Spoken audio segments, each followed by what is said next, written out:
Bienvenidos nuevamente a Entre Letras al Atardecer, un refugio donde las historias se escuchan sin prisa y las emociones encuentran su voz.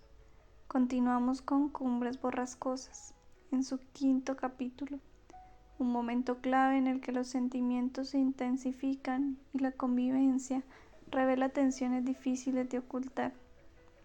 En estas páginas, la infancia y la rudeza del entorno se entrelazan, marcando huellas profundas en quienes habitan los páramos. Acomódate, respira con calma y permite que esta historia siga su curso entre letras al atardecer. Capítulo 5. Con el tiempo, el señor Earnshaw empezó a decaer.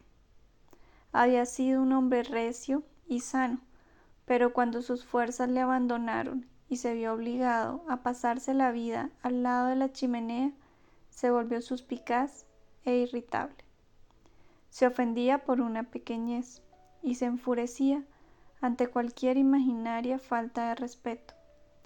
Ello podía apreciarse especialmente cuando alguien pretendía hacer a su favorito objeto de algún engaño o de algún intento de dominarle. Velaba celosamente para que no le ofendieran con palabra alguna, y parecía que tenía metida en la cabeza la idea de que el cariño con que distinguía a Heathcliff hacía que todos le odiasen y deseasen su mal. Esto iba en perjuicio del muchacho, porque como ninguno deseábamos enfadar al amo, nos plegábamos a todos los caprichos de su preferido, y con ello fomentábamos su soberbia y su mal carácter.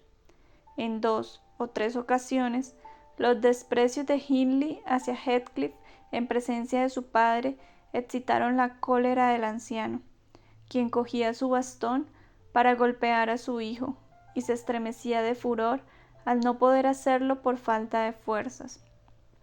Finalmente, el párroco, porque entonces había aquí un cura que se ganaba la vida dando lecciones a los niños de las familias Linton y Earnshaw y labrando él mismo su terreno, aconsejó que se enviara a Hindley al colegio, y el señor Earnshaw consintió en ello, aunque de mala gana, ya que decía que Hindley era un obtuso y no se podía sacar partido de él, hiciérase lo que se hiciera.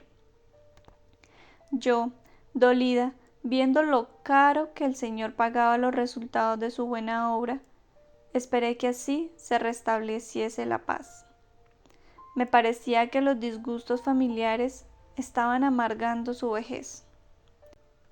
Por lo demás, hacía cuanto quería, y las cosas no hubieran ido tan mal a no ser por la señorita Catalina y por José, el criado. Supongo que usted le habrá visto. Era, y debe seguir siendo, el más odioso fariseo que se haya visto nunca. Siempre pronto a creerse objeto de las bendiciones divinas y a lanzar maldiciones sobre su prójimo en nombre de Dios. Sus sermones producían mucha impresión al señor Earnshaw, y a medida que éste se iba debilitando, crecía el dominio de José sobre él. No cesaba un momento de mortificarle con consideraciones sobre la salvación eterna y sobre la necesidad de educar bien y rígidamente sus hijos. Trataba de hacerle considerar a Hindley como un réprobo y le contaba largos relatos de diabluras de Heathcliff y Catalina, sin perjuicio de acumular las mayores culpas sobre ésta, con lo que creía adular las inclinaciones del amo. Verdaderamente, Catalina era la niña más caprichosa y traviesa que yo había visto jamás, y nos hacía perder la paciencia 1000 veces al día. Desde que se levantaba hasta que se acostaba, no nos dejaba estar en minuto tranquilos. Tenía siempre el genio pronto a la disputa, y no daba nunca paz a la boca. Cantaba, reía y se burlaba de todo el que no hiciese lo mismo que ella. De todos modos, creo que no tenía malos sentimientos, porque cuando hacía sufrir a alguien mucho, se apresuraba a acudir a su lado para consolarle. pero tenía hacia Heathcliff un excesivo afecto. No podía aplicársele castigo mayor que separarla de él, a pesar de que siempre estaban riñéndola por su culpa. Cuando jugaba, le gustaba hacer de señora y usaba las manos más de la cuenta para imponer su autoridad.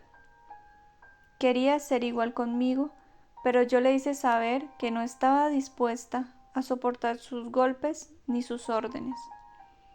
El señor Earnshaw no soportaba juegos. Siempre había sido severo con sus hijos, y Catalina no acertaba a explicarse por qué en su ancianidad era más regañón que antes.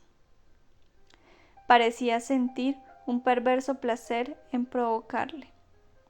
Era más feliz que nunca cuando todos la rodeábamos reprochándola, porque podía mirarnos replicándonos con mordacidad, haciendo burla de las piadosas invocaciones de José, buscándonos las vueltas y, en suma, haciendo lo que más desagradaba a su padre. Además, obraba como si estuviera interesada en demostrar que tenía más imperio sobre Heathcliff, a despecho de su insolencia, que su padre con todas sus bondades hacia él. Después de hacer durante el día todo el mal que le era posible, al llegar la noche acudía a su padre mimosamente, queriendo reconciliarse con él a fuerza de mimos. Vete, vete, Catalina, decía el anciano. No me es posible quererte. Eres todavía peor que tu hermano. Anda, vete a rezar y pide a Dios que te perdone. Mucho temo que haya de pasarnos a tu madre y a mí el haberte dado el ser. Al principio, estos razonamientos la hacían llorar, pero luego se habituó a ellos y se echaba a reír cuando su padre le mandaba que pidiese perdón de sus maldades. Al final llegó el momento de que terminasen los dolores del señor Earnshaw en la tierra.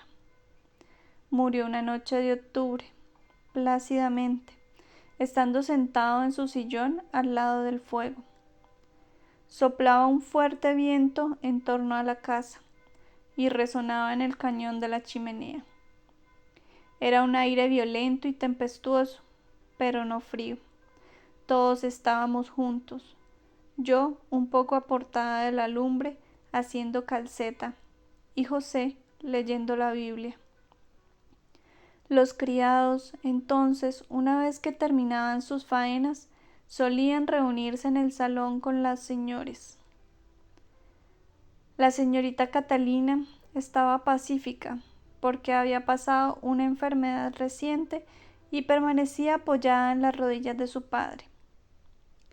Heathcliff se había tumbado en el suelo con la cabeza encima del regazo de Catalina. El amo, según recuerdo bien, antes de caer en el sopor de que no debía salir, acariciaba la hermosa cabellera de la muchacha y, extrañando de verla tan juiciosa, decía: ¿por qué no has de ser siempre buena? Ella le miró riendo, contestándole: ¿y usted, padre, por qué no había de ser siempre bueno? Después, viendo que se disgustaba, le besó la mano y le dijo que iba a cantar para que se adormeciese. Empezó, en efecto, a cantar en voz baja. Al cabo de un rato, los dedos del anciano abandonaron los cabellos de la niña y reclinó la cabeza sobre el pecho. Mandé a Catalina que callara y que no se moviera para no despertar al amo. Durante más de media hora permanecimos en silencio, y aún hubiéramos seguido más tiempo así, a no haberse levantado José diciendo que era hora de despertar al señor para rezar y acostarse. Se adelantó, le llamó y le tocó en el hombro, mas notando que no se movía, cogió la vela y le miró. Cuando apartó la luz, comprendí que pasaba algo anormal. Cogió a cada niño por un brazo y les dijo, en voz baja, que subiesen a su cuarto y rezasen solos, porque él tenía mucho que hacer aquella noche antes de retirarse. «Voy primero a dar las buenas noches a papá», dijo Catalina, y le echó los brazos al cuello, antes de que pudiéramos evitarlo. Comprendí enseguida lo que pasaba y exclamó: «Oh, ha muerto, Heathcliff, padre ha muerto». Y ambos empezaron a llorar de un modo que desgarraba el corazón. Empecé también a llorar, pero José nos interrumpió diciéndonos que por qué llorábamos tanto por un santo que se había ido al cielo. Después me mandó ponerme el abrigo y correr a Gimmerton a buscar al médico y al sacerdote. Yo no podía comprender de qué iban a servir ya uno ni otro, pero no obstante salí presurosamente, a pesar de que hacía una noche muy mala. El médico vino inmediatamente. Dejé a José explicándose con el doctor y subí al cuarto de los niños. Habían dejado la puerta abierta y no parecían pensar en acostarse, aunque era más de medianoche, pero pensaban más calmados y no necesitaban que les consolase yo. En su inocente conversación, sus almas pueriles se describían mutuamente las bellezas del cielo como ningún sacerdote hubiera sabido hacerlo. Yo les oía llorando y agradecía a Dios que estuviéramos allí los tres reunidos, seguros. Así concluye este quinto capítulo de Cumbres Borrascosas, donde las emociones se muestran con mayor crudeza y el carácter de los personajes comienza a definirse. Nada aquí es inocente y cada experiencia deja una marca que el tiempo no podrá borrar con facilidad. Gracias por compartir este momento de lectura.